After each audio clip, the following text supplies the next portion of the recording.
Boa noite a todos. Estamos aqui reunidos para a gente finalizar o trabalho de sociologia. Estamos aqui reunidos o grupo 6 e o grupo 8, e a gente vai dar início aqui às perguntas e respostas. Boa noite, eu sou a Alane. Bem, pessoal, eu queria saber qual foi os motivos para a criação da Lei Rouanet. Quem pode responder? Ok, essa eu vou responder, já iniciando aqui. Bem, a Lei Rouanet, ela é uma legislação que ela foi criada com a intenção principal de valorizar e fomentar a cultura nacional no nosso país. Então, por mais que tenha questões de polêmicas envolvidas na Lei Rouanet, mas o intuito primordial e até as pessoas mesmas que defendem essa lei é sempre priorizando a questão cultural, de valorizar, de poder passar isso para outros estados, fomentar isso dentro de cidades, que não seja algo somente que acontece nas grandes metrópoles, mas também que tem a possibilidade de acontecer aqui também em Imperatriz também. Então, a lei, ela foi criada justamente para viabilizar os projetos, né, que agregam e valorizam a história do nosso país, a história de uma determinada capital, de determinada história. Então, tudo isso vem no conjunto dentro da Lei Rouanet. É isso. Certo, pessoal. Boa noite, eu sou a Valéria e eu vou fazer outra pergunta aí para o grupo 8. Por qual motivo a arrecadação e distribuição dos recursos é mal vista pela população brasileira como uma forma de desvio fácil de dinheiro? E como mudar essa visão da população brasileira? Boa noite, eu sou a Denise e eu vou responder essa questão aí. Todo mundo viu que na apresentação a gente falou bastante das polêmicas que envolvem esse assunto. Então, a Lei Rouanet, ela costuma ser um alvo fácil sobre a destinação das verbas para os projetos culturais. Sobre esse tema, o Ministério da Cultura, ele esclareceu também a concessão desse incentivo fiscal aos projetos culturais, a possibilidade dos cidadãos ter acesso a essa informação. No caso, o repasse desse recurso, não é feito de forma direta. Ele é aprovado pelo incentivo fiscal e fica a critério das pessoas que fazem doação ou patrocínio. Então, é a partir daí que é escolhido o projeto. Não o governo, não é dependente do governo, e sim das pessoas que usam patrocínio e as doações para essa lei. Boa noite, gente. Eu sou a Daiane e eu vou fazer a terceira pergunta para o grupo 8. Em relação ao disposto na lei número 8.313 de 1991, Lei Rouanet, e ao financiamento privado de projetos culturais, julgue os itens seguintes. O setor empresarial possui ou pode definir a destinação de verba pública utilizada no apoio dos projetos culturais? Vou complementar. Como a segunda pergunta, ela também tem um pedaço, retrata um pouco essa parte, né? Como eu disse, as escolhas são feitas pelos doadores e pelos patrocinadores, então não envolve a questão do governo ou o setor privado, eles não têm essa definição, que é só os doadores, eles não destinam ao projeto certo, eles têm toda aquela escolha, análise, todo um critério para selecionar. Então, é uma forma mais direta dos doadores e patrocinadores mesmo para a escolha desses projetos. Eu vou estar fazendo a quarta pergunta, pessoal. Qual a importância da Lei Rouanet para o desenvolvimento da população brasileira, tendo em vista que a gente tem uma grande desigualdade socioeconômica para essa lei, para que essa lei consiga atingir toda a população? Essa eu posso responder. Realmente ela é muito importante. É evidente que há desigualdades no Brasil. O país é muito grande, há muita diversidade de cultura de norte a sul do país, e isso é importante que chegue às pessoas. Então, a lei é importante por isso, porque ela a, incentiva a cultura, né? No caso, a lei incentiva a cultura, incentiva a chegar às pessoas. Então, é algo que relação à desigualdade é algo que não é fácil discutir em relação a ela, pois tem muitas regiões que é pobre, então o acesso à cultura é muito difícil, ou seja, vamos falar no cinema, nem todos podem pagar R$ 25, R$ 30 num ingresso de cinema. Uma família que é de 4 pessoas, uma família, e tem as filhos, isso fica meio, não, isso fica meio inviável. Então, esse incentivo por parte da Lei Rouanet, e também por parte do Vale Cultura, que muitos recebem através do trabalho, que... Eu gostaria de complementar a resposta do Anderson. Eu tive a oportunidade de trabalhar por 2 anos em uma multinacional, e assim, era cultura mesmo da própria empresa fomentar essa questão, né, da cultura, de levar esse conhecimento do quão é importante a arte na vida das pessoas, né? Então eu presenciei, né, acompanhei muitos projetos voltados para essa área, e eram projetos principalmente nos interiores, não era nem muito dentro de Imperatriz, mas naquelas cidadezinhas pequenas ao redor, onde a economia é mais escassa, onde as crianças um pouco mais vulneráveis. Então, a empresa em si, dentro do organograma, da visão, da missão, dos valores, tinha essa questão de levar e implementar esse lado artístico, né? Assim, incentivar dentro das crianças, né? Colocar aquela semente de que é possível, que nós temos que ter acesso a essa cultura. Eu gostaria de fazer um comentário também, né, sobre o assunto. A gente teve um trabalho que eu fiz até uma apresentação também, né, que entrava em questão para essa igualdade social, onde era realmente do cinema, onde aquele grupo juntava várias crianças de várias escolas da periferia e reunia todo mundo no ônibus e todo mundo ia para o cinema assistir filme nacional, para eles ter essa cultura mais nacional. Então, achei até interessante, né? Eu mesma fazer essa pergunta, porque algum tempo atrás eu fiz uma apresentação sobre essa inclusão social. Acho que já pode ir para a próxima pergunta, né?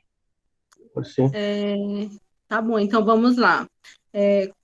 Grupo, quais os principais impactos que a falta de investimento e incentivo à cultura pode causar na população brasileira? Essa aí eu respondo. Dando continuidade, né, como já foi comentado aí na questão anterior, a questão da desigualdade social, que ainda é muito grande no nosso país, e a falta de investimento na área da cultura pode estar trazendo impactos tanto sociais, com essa falta de acesso, quanto financeiro, porque, como o Anderson falou, é uma área que também gera lucro para o país, apesar de não ser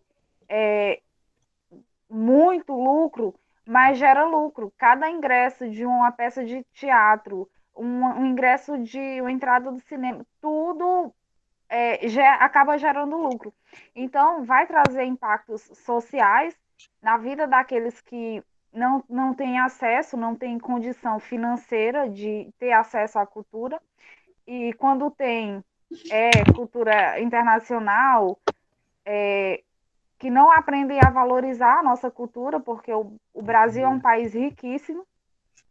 Então, vai ter impactos nessas duas áreas, tanto social quanto econômica no país.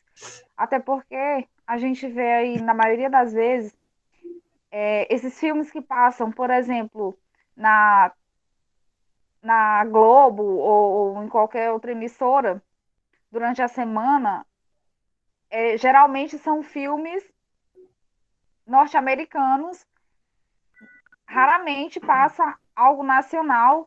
Então, há essa desvalorização da nossa cultura e é muito importante ter esse incentivo para que a gente possa alavancar e homenagear o nosso país, expressar para todos verem e reconhecerem o quanto nós somos riquíssimos em cultura, né? Então, haverá esse impacto grande nessas duas áreas. Ótima resposta. Acho que agora a gente vai inverter, né? E vocês vão começar a fazer as perguntas para a gente. Então, acho que vocês Exatamente. podem Ficou tudo começar. esclarecido? Ótimo, parabéns. Eu queria só comentar aqui na minha pergunta, né? Fizeram a pergunta como poderia mudar essa questão das pessoas sempre achar que as verbas estão sendo destinadas para lugares que não deveriam. Essa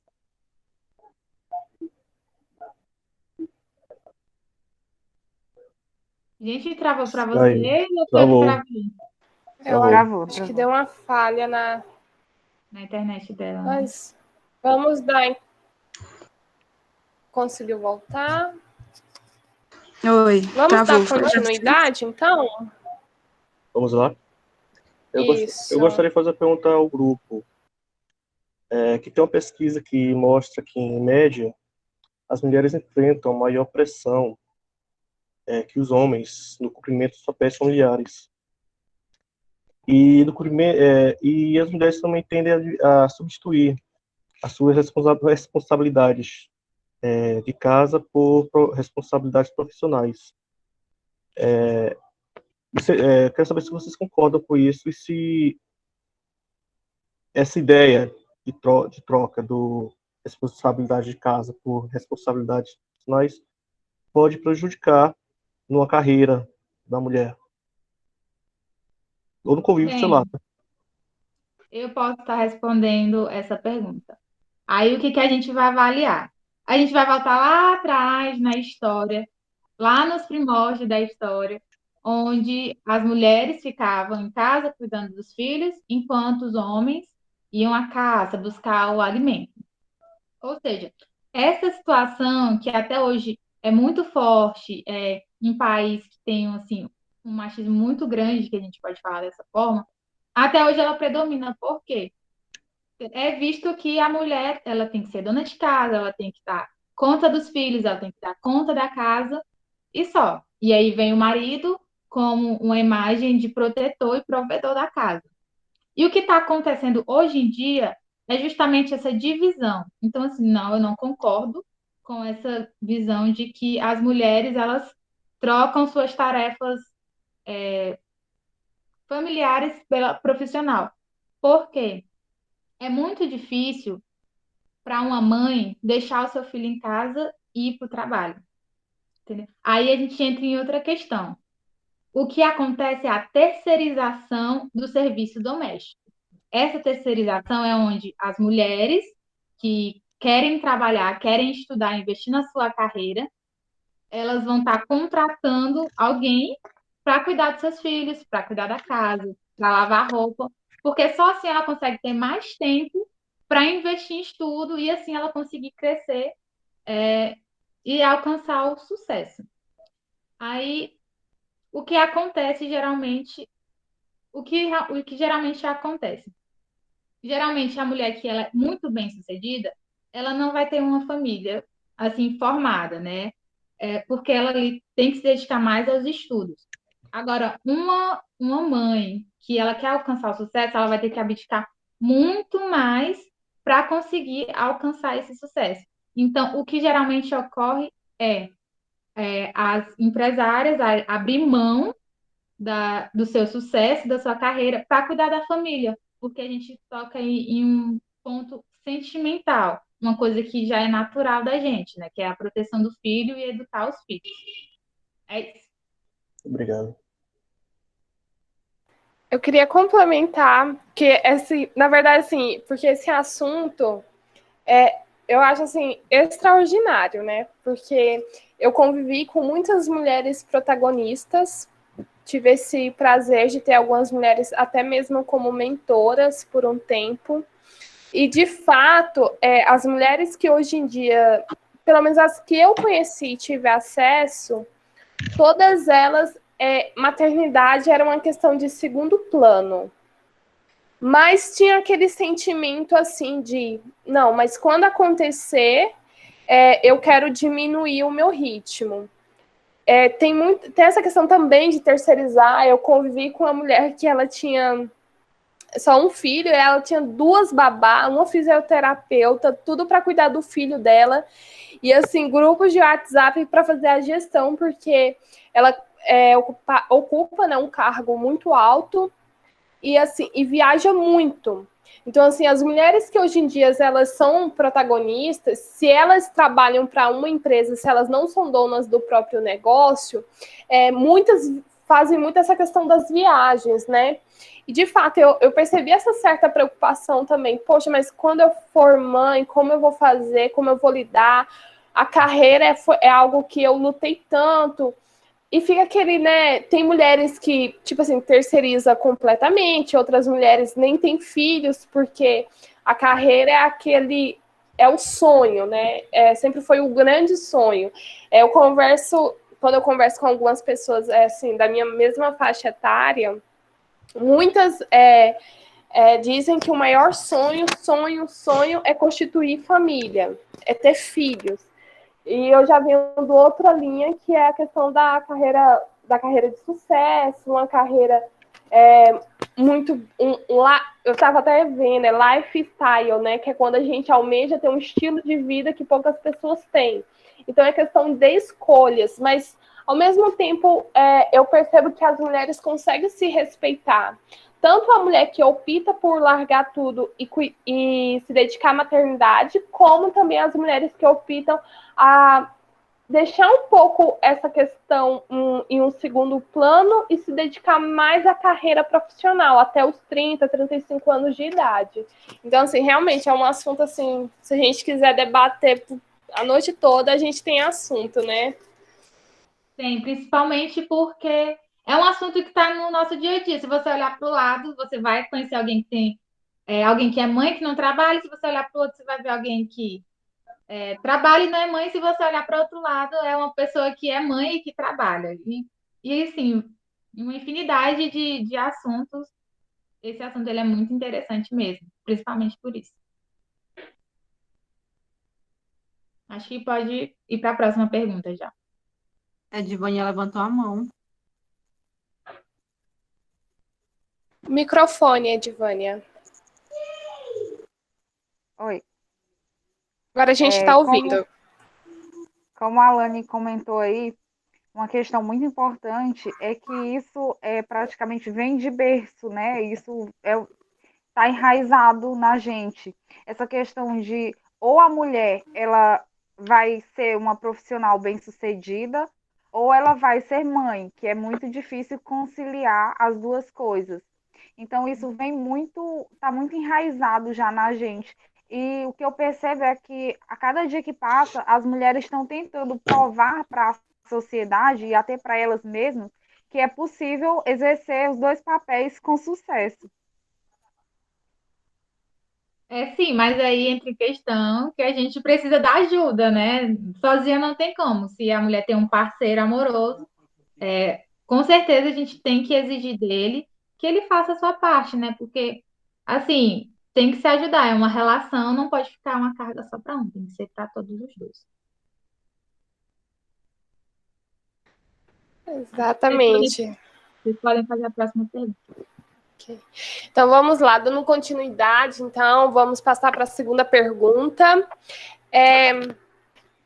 Um tema atual na administração, principalmente nesse tempo ainda de pandemia, está sendo utilizado, havendo várias palestras a respeito da gestão do tempo.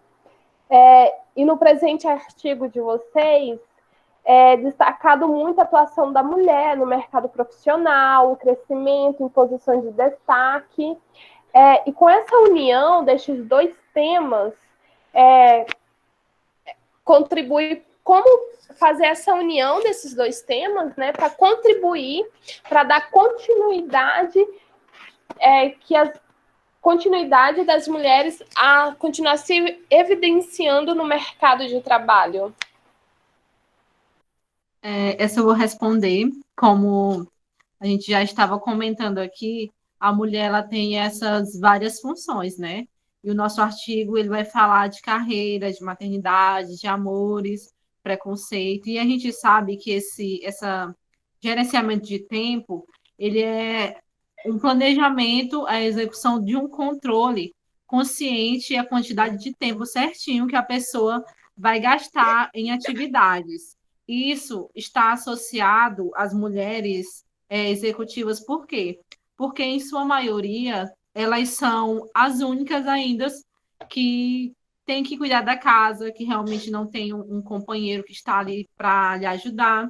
Ela que está responsável pela tarefa da casa, como eu já disse, por cuidar dos filhos, e ainda tem aquele trabalho.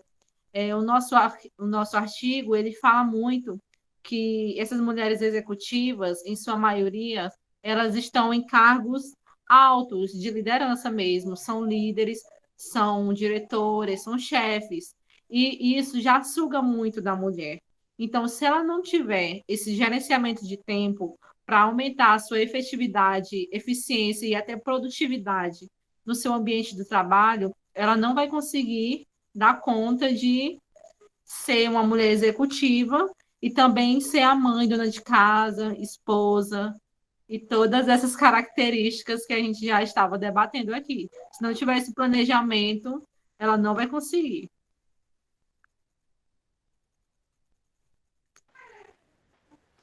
Excelente. Tá, vou dar continuidade aqui. Segundo as pesquisas e no dia a dia, a gente vem observando muito essa questão do perfil feminino economicamente ativo. Vem mostrando o aumento das mulheres, das esposas, que elas sugerem que todas as atividades financeiras da família têm que ser divididas, tanto na relação em casa, as despesas e tudo mais. Em relação a isso, essas mudanças que vêm ocorrendo na sociedade feminina economicamente ativa, gostaria de que vocês pudessem destacar algumas dessas mudanças, o motivo dessas mudanças estar ocorrendo. Assim, o nosso artigo também fala muito, daqui a pouco, Elaine, sobre isso, essa questão bem machista, né?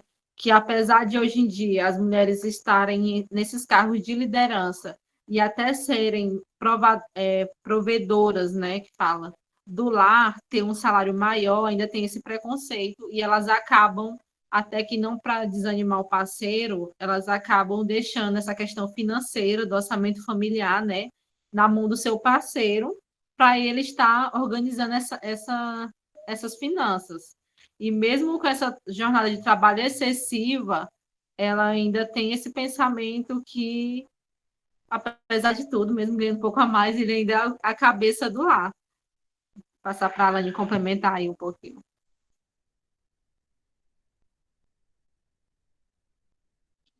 E assim,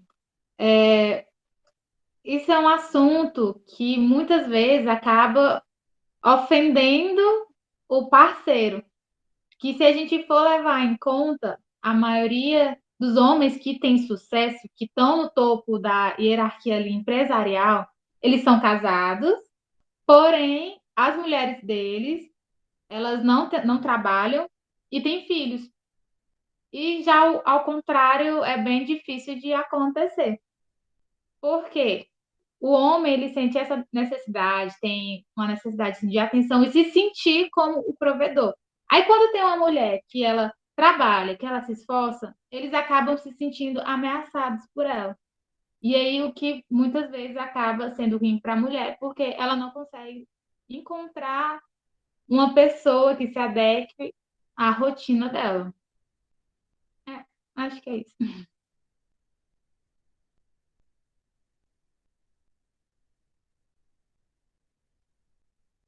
Acho que pode ir para a próxima pergunta já.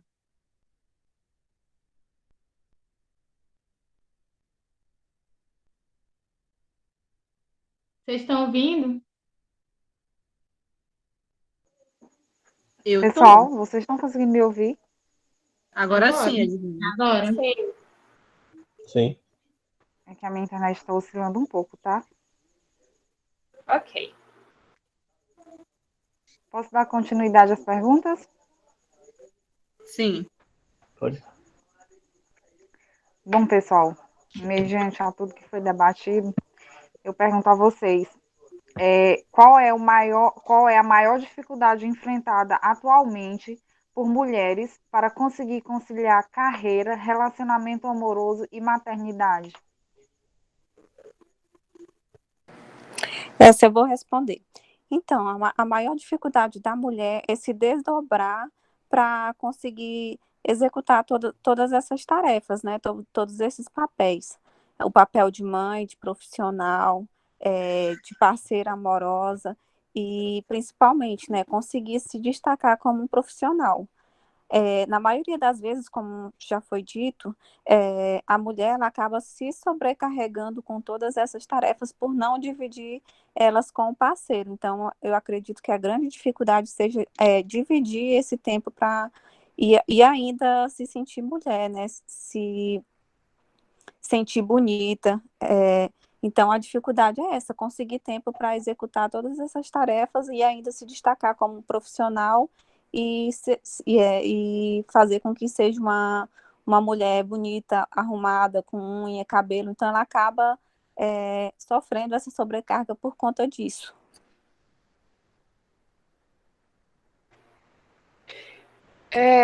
E mulher tem essa questão, né? A gente gosta de se arrumar, a gente tem esse lado da vaidade que é super importante também.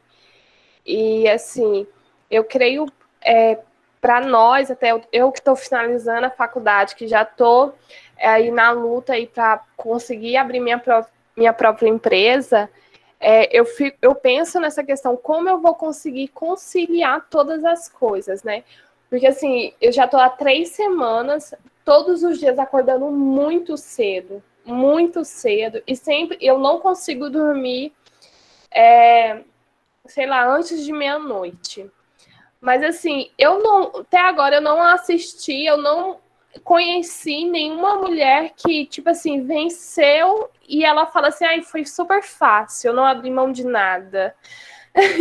Então, assim, eu creio assim que principalmente esse período de início, né, da construção de uma empresa, eu acredito que realmente uma coisa árdua, assim. Só que eu também me penso assim, poxa, mas será que eu vou conseguir ter esse momento de lazer? Será que eu vou conseguir, em tal final de semana, eu vou conseguir ficar com a minha família? Porque tem tanta coisa para resolver, tem tanta coisa para fazer. Nossa, será que esse sábado eu vou conseguir ir ao salão? Então, assim, são coisas que faz parte de nós, assim, mas assim, é nítido o crescimento, né? É nítido o protagonismo das mulheres hoje em dia no mercado de trabalho. E assim, eu acho que uma mulher não tem que se diminuir, ela não tem que abrir mão assim de outras coisas assim por achar que não pode. Não, tudo que ela quiser conquistar, ela tem que correr atrás, e sempre assim, tendo esse cuidado também de se cuidar, né? De se proteger também. Eu acho muito importante isso. Eu gostaria de fazer mais um comentário também, né? Nessa questão da gente se valorizar. O mercado, ele é muito amplo, a gente sabe que tem várias áreas, desde o cozinheiro até um trabalho pesado. Isso, até hoje, ainda é um problema muito grande, pelo desrespeito, pelo preconceito que muitas pessoas, principalmente homens e até mesmo mulheres, têm preconceitos dentro do mercado de trabalho. Por exemplo, as pessoas elas querem desvalorizar a outra. Por exemplo, assim, ela só conseguiu estar naquele cargo porque fica se insinuando para o chefe, ou porque vai com roupa assim, ou porque ela age igual homem, ou porque ela não demonstra sentimento, porque ela é incisiva na hora das decisões. Ou seja, é como se quisesse tirar a capacidade da mulher ser séria, de conseguir sucesso, por ser mulher, né? Quer tirar, por exemplo, a mulher não consegue, se ela for feminina, ela não consegue trabalhar como policial, por exemplo. Entendeu? Então, é uma visão assim muito crítica que algumas pessoas têm de desvalorizar. E o que é mais triste é que até mesmo tem mulheres que fazem isso com outras mulheres. E eu acho que isso não deveria acontecer de jeito nenhum, porque a gente já sofre muito com esses ataques, para ainda ter que ouvir de uma mulher ela me atacando. Então, acho que essa união também ela tem que ser muito importante, né, na hora de todo mundo se ajudar.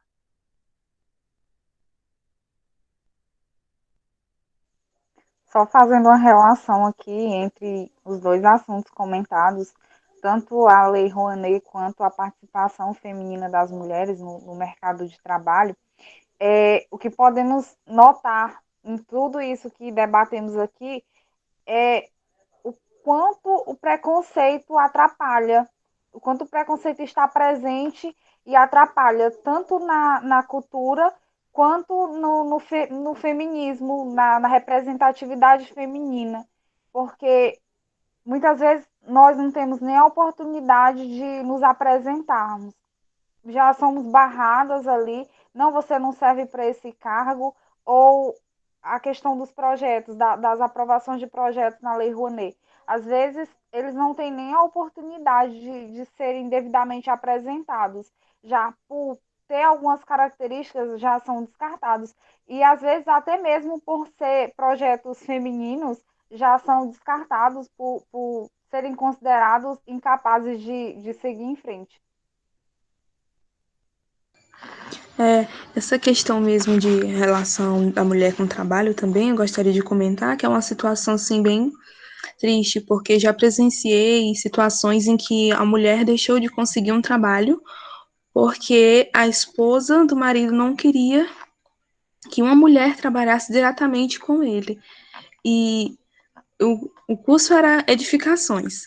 Na área de civil, da construção, teve aquele impasse de ser uma área muito masculina e da mulher também sofrer certos tipos de abusos, tipo questões de gente falando besteira, essas coisas. E no momento em que ela mudou da construção civil para o escritório, ela também teve essa dificuldade por questão da pessoa só querer homens para trabalhar diretamente com o marido dela, porque ela não aceitava mulher. Então, foi um assunto assim bastante triste de presenciar, porque acho que a pessoa não pode colocar esse tipo de dificuldade, porque é uma questão de trabalho, e a mulher ela pode estar onde ela estiver, tanto na construção quanto no escritório, e é algo que a gente tem que estar atrás, não pode deixar isso se abater, tem que correr e lutar por isso, porque são muitas dificuldades que envolvem esse ambiente mesmo.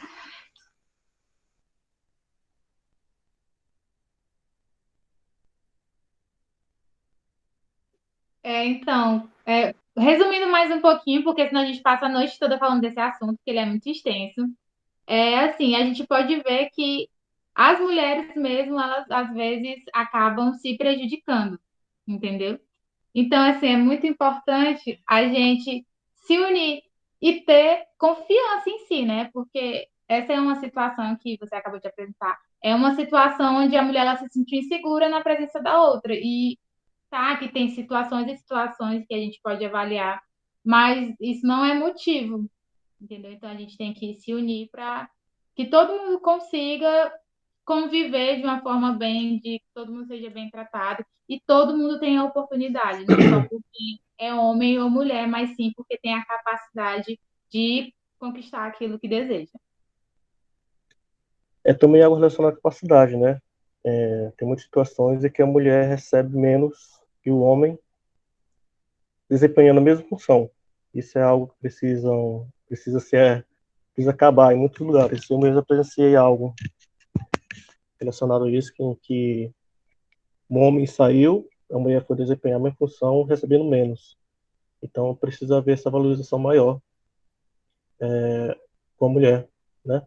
Das empresas, tanto no cargo de diretoria até o cargo ali com o pessoal, é algo que precisa ser muito valorizado.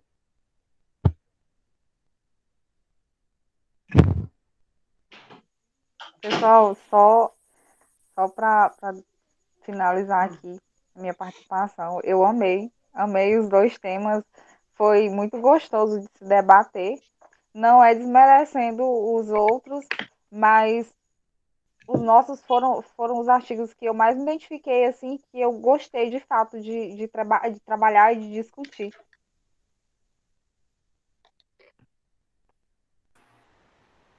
Então é isso, pessoal. Boa noite. A gente se encerra por aqui o nosso discussão, perguntas e respostas. Então foi um prazer aí estar com vocês. Beijos. Boa noite a todos. Boa também. noite. Boa noite a todos. Boa noite. Boa noite. Boa noite. Ai, só falar mais um pouquinho, será? Só assim, agradecer ao professor, né, por essa oportunidade diferente, no tempo que a gente está vivendo. É uma assim, experiência nova, acho que para todo mundo, né, essa interação. A gente nunca se conheceu aqui pessoalmente, só conheço a Daiane e a Valéria, acho que a Luana também, acho que eu cheguei até ela de tudo. E assim, que bom que a gente conseguiu, né, desenrolar esse trabalho. Estou muito orgulhosa de todos nós. É isso. Parabéns, pessoal. Parabéns pra gente. Parabéns a todos. Parabéns. Tchau, tchau. Parabéns. Espero Que venha a notinha. espero que tenha tido a fustigação que o professor tanto queria, pessoal. Tá Eu gravando acho que ainda, gente. nem se compara com fustigação. Vocês não sabem o que é fustigação. Isso vai ser cortado, não, Acho viu? que pode entrar nos erros de gravação. Tchau, gente. Eu vou jantar. Tchau, boa Tchau, pessoal. noite. Boa Boa Tchau, noite. boa noite.